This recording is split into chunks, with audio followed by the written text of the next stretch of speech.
Assalamualaikum warahmatullahi wabarakatuh. Allahumma sholli wa sallim wa barik ala sayyidina Muhammadin wa ala alihi amma ba'du.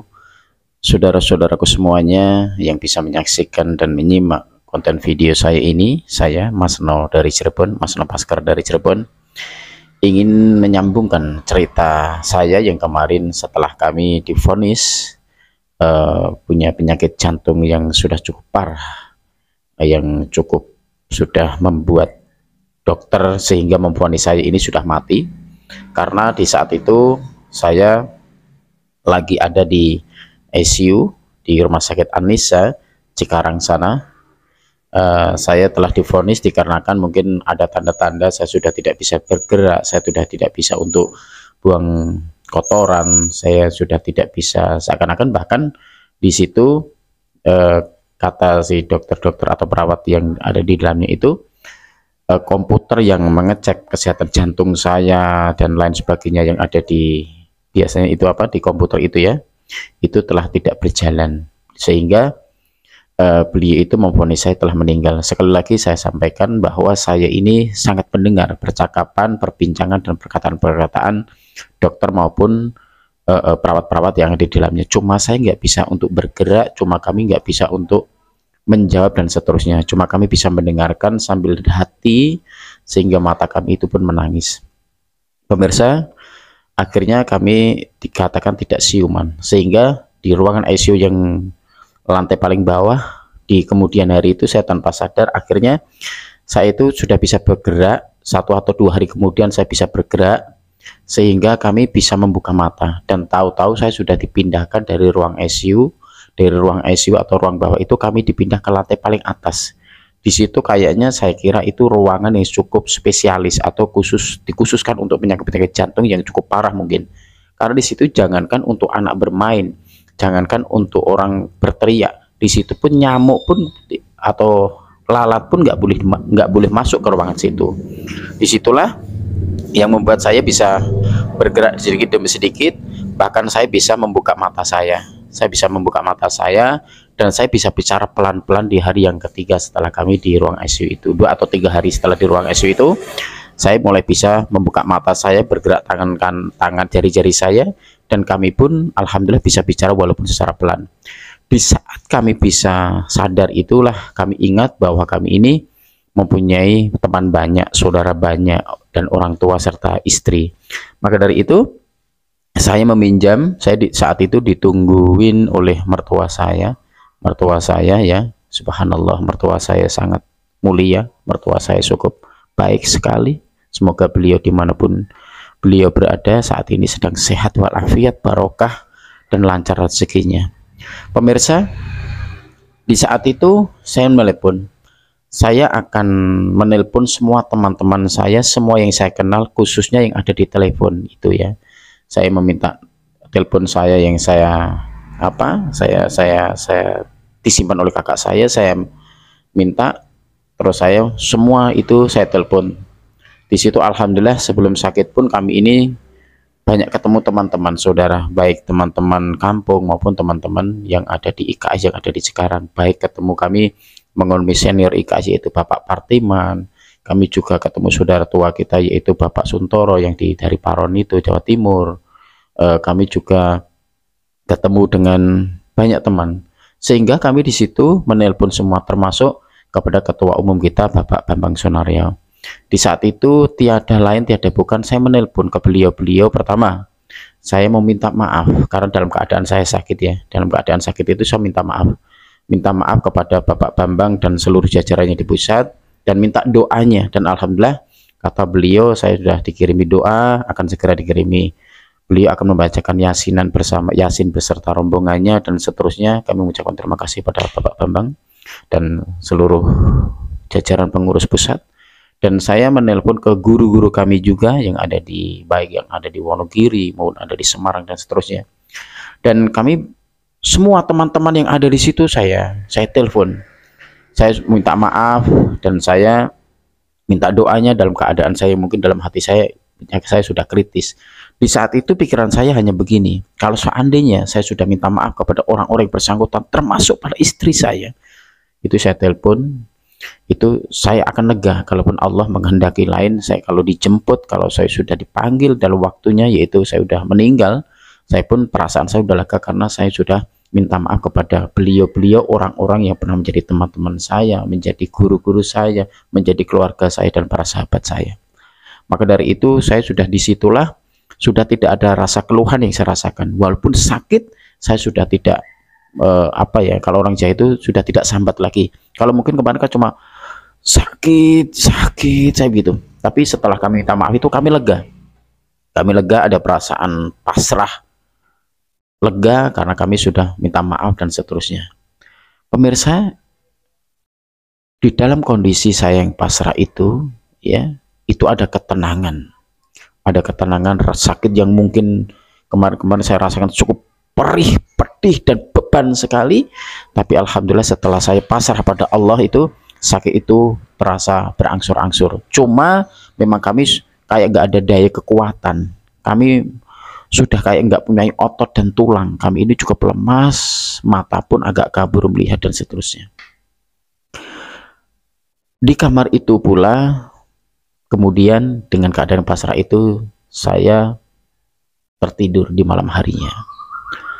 Tertidur di malam harinya, doa-doa beliau-beliau teman-teman saya, doa-doa beliau-beliau guru-guru saya, doa-doa beliau Bapak Ketua Umum kita yang di pusat Madiun sana dan jajarannya dan seterusnya, ini merupakan satu wasilah dan saya terima kasih kepada beliau-beliau yang telah mendoakan saya. Singkat ceritanya, di dalam tidur saya yang dalam keadaan sakit kritis itu, saya alhamdulillah dalam mimpi saya melaksanakan yaitu rukun Islam, yaitu naik haji ke tanah suci Makkah sana.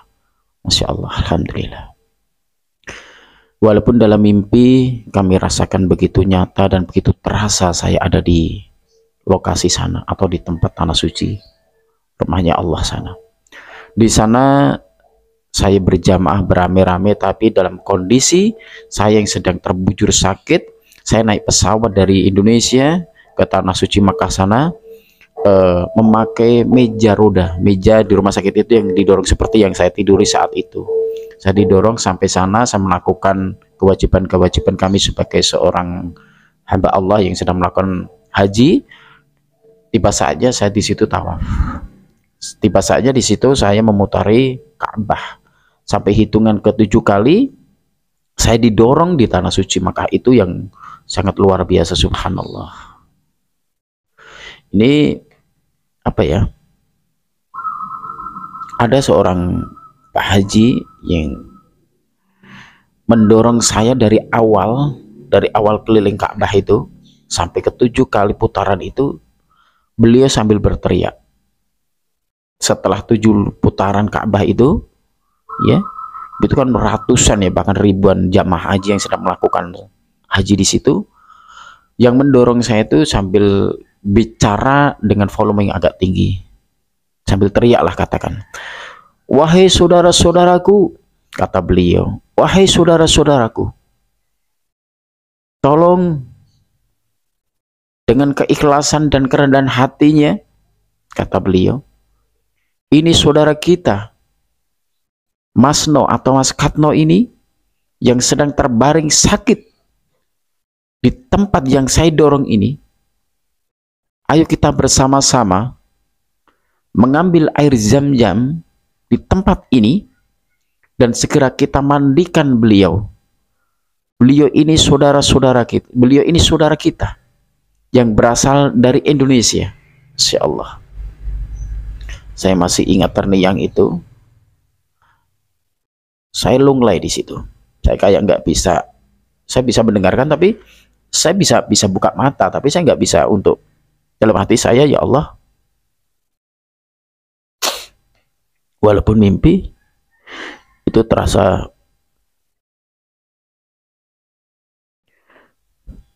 sangat nyata. Dan naik haji ini merupakan salah satu cita-cita dari kami dengan istri kami, Umi Karni. Kami lanjutkan cerita saya. Di saat beliau Pak Haji itu berteriak-teriak minta bantuan dan tolong untuk memandikan saya dengan air jam-jam yang diambil di sekitar situ, saya itu beramai-ramai jamaah haji itu mengguyur badan saya. Dalam posisi saya yang sedang tidur, yang sedang terbaring sakit parah. Diguyurlah saya dengan beberapa tuangan ember yang begitu banyak karena orang banyak ya.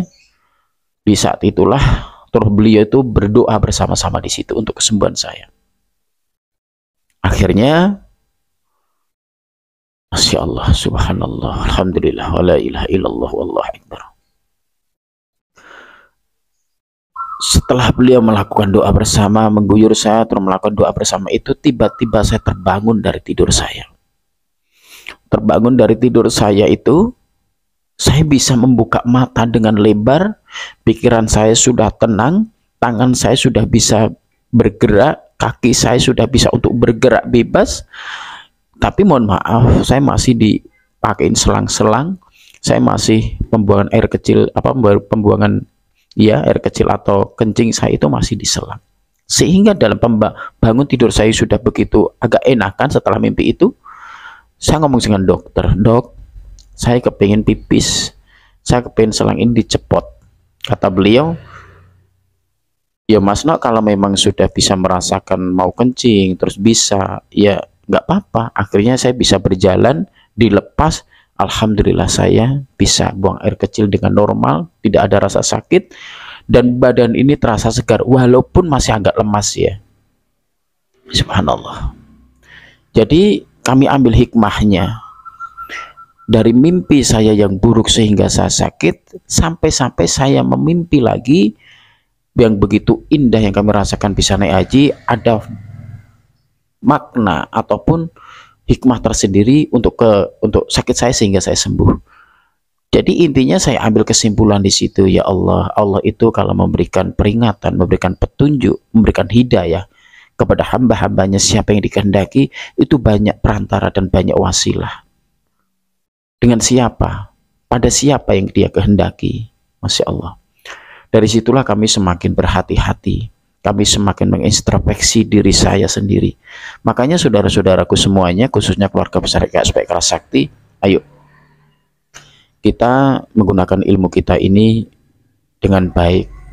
Jangan tinggalkan sholat dan jalankan perintah Allah dan jauhi apa yang menjadi larangan Allah.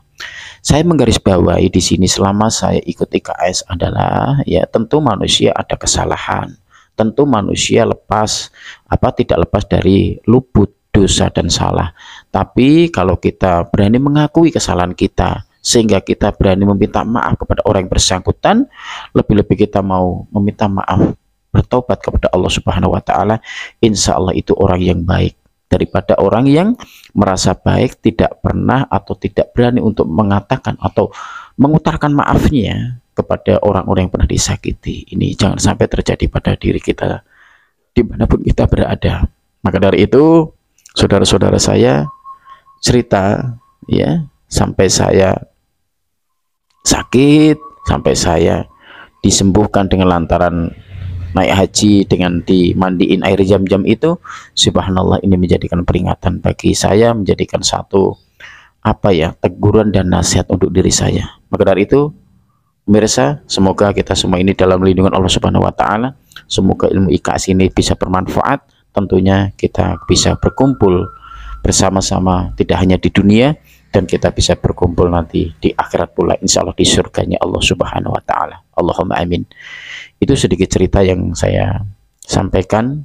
Akhirnya saya pulanglah dari rumah sakit dalam keadaan yang sudah sehat, walaupun kami belum begitu lemah sekali ya. Akhirnya kami untuk sementara waktu pulang lagi ke kota Wonogiri. Begitulah, nanti kisah selanjutnya akan saya ceritakan. Kisah apalagi? Tentu kisah yang tidak kalah menarik dari itu, dan menggarisbawahi kisah ini betul-betul kisah real, kisah nyata yang tidak saya rekayasa dan tidak ada settingan skenario dalam konten saya ini, insya Allah. Assalamualaikum warahmatullahi wabarakatuh.